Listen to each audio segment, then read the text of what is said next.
المرجو الانضمام إلى قناة طبخ سهل وبسيط عبر الضغط على زر الاشتراك الأحمر. إذا أردتم التوصل بجديد فيديوهاتنا فور نزولها اضغطوا على الجرس، ولا تنسوا دعمنا باللايك إذا أعجبكم الفيديو، وشكرا لكم. السلام عليكم، مرحبا بكم في قناتكم طبخ سهل وبسيط. اليوم إن شاء الله سوف أقدم لكم عصير سهل التحضير لا يتطلب الكثير من الوقت وبمكونات جد بسيطة. لنبدأ على بركة الله.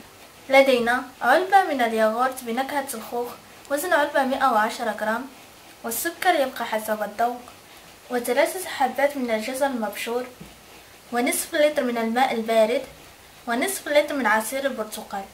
أضع الكل في الخلاط الكهربائي. الجزر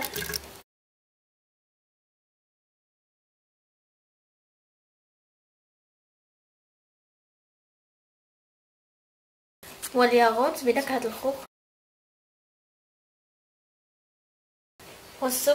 والسكر يبقى حسب الذوق، ونصف لتر من عصير البرتقال،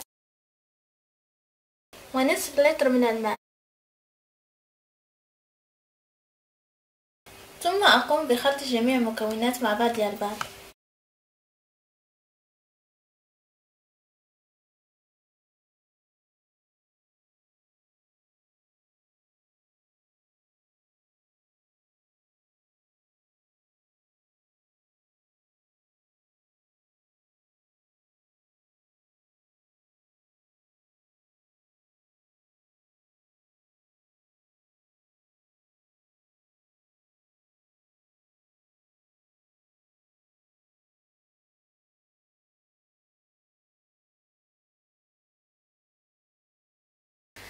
أتمنى أن يعجبكم الفيديو. لمزيد من الفيديوهات لا تنسوا الاشتراك في قناتكم طبخ سهل وبسيط بالضغط على الدائرة التي تظهر على الشاشة الآن، ولا تنسوا مشاهدة فيديوهاتنا السابقة، وشكرا لكم.